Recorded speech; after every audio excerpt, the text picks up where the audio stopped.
उड़ान स्कीम का एयरपोर्ट है। उड़ान स्कीम प्रधानमंत्री मोदी जी ने पहली बार देश में लेके आए कि जो कैपिटल सिटी है उससे भी दूसरे जगह जो छोटा शहर है वहाँ भी प्लेन जाए। बिहार में दो जगह उड़ान स्कीम का एयरपोर्ट बने और ये नीतीश कुमार जी को तय करना था। मुख्यमंत्री जी ने दो जगह तय किया, दरभंगा और पूर्णिया, दोनों एयरफोर्स बेस है। पूर्णिया डिले हुआ क्योंकि बहुत सारे लोग यहाँ से हाईकोर्ट चले गए थे, आप सबको पता है, जमीन अधिग्रहण की जब बात है। और एक बार नहीं, मंत्री जी 4 बार मुख्यमंत्री एयरपोर्ट को लेकर के खुद यहाँ रिव्यू किए सारा चीज़। और आज ये नरेंद्र मोदी जी का देन है और बिहार सरकार में जो एनडीए की सरकार है नीतीश कुमार जी, आज यहाँ पूर्णिया एयरपोर्ट पूरा हुआ है और 15 तारीख को इसका उद्घाटन होने वाला है। प्लेन यहाँ से जाए। ये पटना से 700 मीटर बड़ा रनवे है पटना एयरपोर्ट से।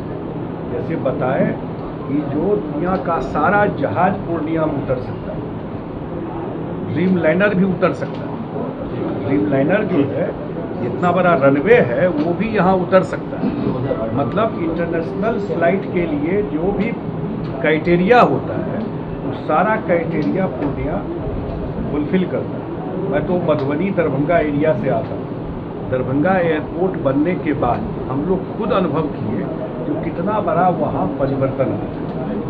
तो अब ये पूरा area rail connected, Vande Bharat भी शुरू हो रहा है। तो वंदे भारत को कांग्रेस टाइम का वंदे भारत है कि मोदी जी शुरू करवाए इसको। वंदे भारत कब का है? Air connectivity, Patna Purnia highway connectivity, highway भी हुआ है, Patna Purnia highway, Vande Bharat, rail connectivity और एयर कनेक्टिविटी, तीनों कनेक्टिविटी, एयर, रोड, रेल, तीनों कनेक्टिविटी सीमांचल के इस क्षेत्र में होने वाला है।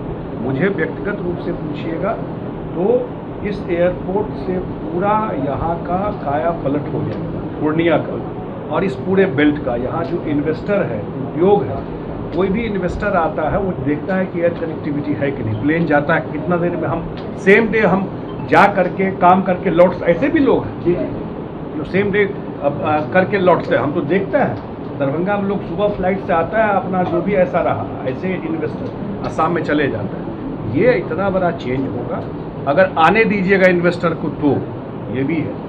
एक ये चीज़ है। दूसरा, कोसी मेची लिंक के बारे में बताए नरेंद्र बाबू।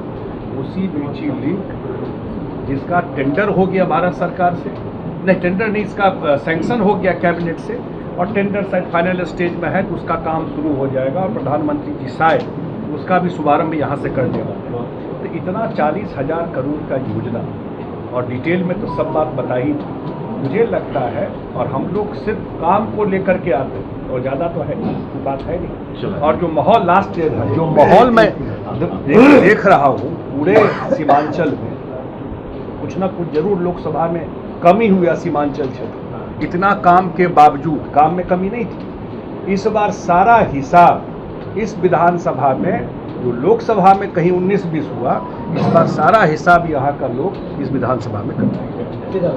एक बात और देखिए, ये 15 सितंबर को जो माननीय प्रधानमंत्री श्री नरेंद्र मोदी जी का आगमन पूर्णिया में हो रहा है, तैयारी बैठक रखी गई है, समीक्षा की जाएगी, जिसमें हमारे भारत सरकार के केंद्रीय मंत्री आदरणीय श्री ललन सिंह जी, राष्ट्रीय कार्यकारी अध्यक्ष जेडीयू श्री संजय झा जी, बिहार सरकार की मंत्री लेसी जी और हम लोग सभी अभी उसी समीक्षा बैठक में जा रहे हैं। पूरे सीमावर्ती क्षेत्र में जिस तरह का माहौल है और लोगों में उत्सव और जश्न का माहौल है, और ये अभूतपूर्व और ऐतिहासिक कार्यक्रम 15 सितंबर को देश के यशस्वी प्रधानमंत्री श्री नरेंद्र मोदी जी और बिहार के लोकप्रिय मुख्यमंत्री श्री नीतीश कुमार जी के संबोधन को सुनने के लिए लोग आएंगे और चारों तरफ एक उत्सव का माहौल है। पूर्णिया विकास कर रहा है, पूर्णिया प्रमंडल विकास कर रहा है और विकसित बिहार का सपना पूरा हो रहा है। और उस दिन हवाई जहाज़ का उड़ान भी यहाँ से भरेगा, और एक तरफ हवाई जहाज़ का उड़ान भरेगा तो दूसरी तरफ वंदे भारत ट्रेन का भी जो है परिचालन होगा।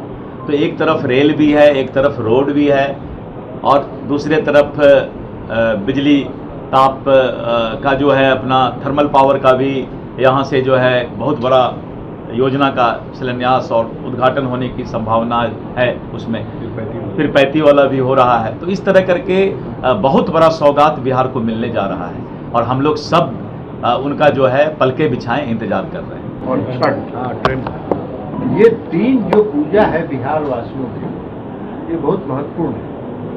बिहार के जो लोग पूरे देश में और दुनिया में जहाँ जहाँ रहते हैं, वो सब लोग दशहरा के समय आते हैं और छठ का पूजा करके फिर यहाँ से वापस जाते हैं। भारत सरकार ने इस बार अब तक के इतिहास में सबसे ज्यादा विशेष ट्रेन, लगभग अब तक 12,000 स्पेशल ट्रेन सैंक्शन कर दिया। हाँ, बिहार के लिए, बिहार वासियों के लिए। इसके पहले जब यूपीए की सरकार थी तो 150-200 ट्रेन खुलती थी। अब इस बार 12,000 किए, और रेल मंत्रालय इस तैयारी में है कि अगर 15,000 स्पेशल ट्रेन भी चलाना होगा तो हम बिहार वासियों को पूरे देश से और दुनिया से जो भी जाना बिहार चाहेंगे उनको मिलेगा। और उस ट्रेन का हालत यह है कि विशेष ट्रेन का रिजर्वेशन खुलता है और 1 घंटे के अंदर फुल हो जाता है। 20% का रिटर्न टिकट पर 20% का कॉन्सेशन भी है यात्रियों को।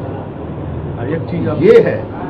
एक चीज और जो अभी प्रधानमंत्री नरेंद्र मोदी जी ने जो जीएसटी के बारे में फैसला लिया, आप समझिए क्या इम्पैक्ट पड़ेगा। आम लोग जो के उपयोग की जो चीजें हैं, एक एक चीज को चिन्हित करके उसका जीएसटी या तो 18%, 12% से घटा के 5% किया गया या शून्य किया। अब जो आम लोगों के उपयोग की जितनी चीजें हैं, किसानों के उपयोग की जितनी चीजें हैं, ट्रैक्टर है, पावर टिलर है, ये सारे चीज पर सब सस्ता हो जाएगा, सब सस्ता हो गया। तो इसका जो लाभ है, आम लोग जब इसको आम लोगों तक ये पहुंचेगा तो देश के अर्थव्यवस्था में, देश की उन्नति में इसका बहुत बड़ा योगदान आने से। अगर आप ये वीडियो YouTube पर देख रहे हैं तो हमारे चैनल को सब्सक्राइब कर बेल आइकन दबाएं, और Facebook पर देख रहे हैं तो हमारे पेज को लाइक करें।